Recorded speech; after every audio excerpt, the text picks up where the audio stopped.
ರುಚಿಗೆ ತಕ್ಕಷ್ಟು ಉಪ್ಪು, ಒಂದು ಅರ್ಧ ಸ್ಪೂನ್ ಜೀರಿಗೆ, ಸ್ವಲ್ಪ ಕಸೂರಿ ಮೆಥಿ,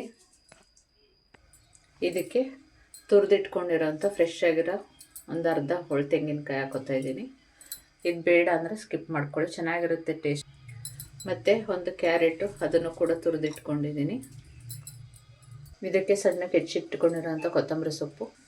ಇವಾಗ ಇದಕ್ಕೆ 1.5 ಕಪ್ ನೀರು ತೊಗೊಂಡಿದ್ವಲ್ಲ, ಅದೇ 1.5 ಕಪ್ಪಲ್ಲಿ ಹಿಟ್ಟು ತೊಗೊಳ್ಳೋಣ. 1.5 ಕಪ್ಪು ನೀರು, 1.5 ಕಪ್ಪು ಹಿಟ್ಟು. ಈಗ ಇದನ್ನು ಮಿಕ್ಸ್ ಮಾಡ್ಕೊಳ್ಳೋಣ.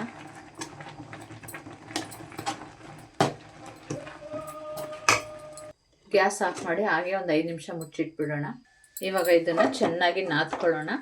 ಈ ರೀತಿ ಉದುದ್ರಾಗಿದೆ ಅಂತ ನೀರು ಹಾಕ್ಕೊಳ್ಳೋದು ಬೇಡ, ಇದು ಕರೆಕ್ಟಾಗಿದೆ. ನಾದಿದ್ರೆ ಚೆನ್ನಾಗಿ ಬರುತ್ತೆ ನೋಡಿ. ಚೆನ್ನಾಗಿ ನಾದ್ಕೊಂಡಿದ್ದಕ್ಕೆ ರೆಡಿ. ಈಗ ಲಟ್ಟಿಸ್ಕೊಳ್ಳೋಣ ಬನ್ನಿ.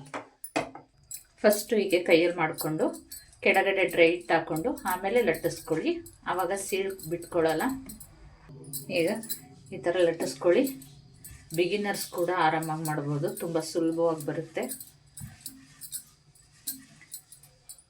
ನೋಡಿ. ಹೇಗೆ ಎತ್ಕೊಂಡ್ರು ಮುರಿಯಲ್ಲ.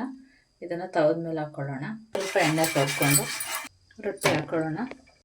ತವದ ಕ್ಯಾರೆಟ್ ಹಾಕಿ ಬೇಯಿಸಿರೋದಕ್ಕೆ ಆರೆಂಜ್ ಕಲರೇ ಬಂದಿದೆ. ಸೂಪರ್ ಸಾಫ್ಟ್ ಆದ ಅಕ್ಕಿ ರೊಟ್ಟಿ ರೆಡಿ ಟು ಹೀಟ್. ನೀವು ಒಮ್ಮೆ ಟ್ರೈ ಮಾಡಿ, ಹೇಗೆ ಬಂತು ಅಂತ ಕಮೆಂಟ್ ಮಾಡಿ, ಒಂದು ಲೈಕ್ ಮಾಡಿ. ನಿಮ್ಗೆ ಎಣ್ಣೆ ಬೇಡ ಅನಿಸಿದ್ರೆ ನೀರು ಕೂಡ ಹಾಕ್ಕೋಬೋದು, ನೀರು ಸವರ್ಕೋಬೋದು. ಉಳಿದ ರೊಟ್ಟಿಗೆ ಸವರ್ತಾರಲ್ಲ ಆ ರೀತಿ ನೋಡಿ. ಎಷ್ಟು ಸೂಪರ್ ಸಾಫ್ಟ್ ಆದ ಅಕ್ಕಿ ರೊಟ್ಟಿ ಕಾಯಿ ಚಟ್ನಿ ರೆಡಿ ಟು ಹೀಟ್.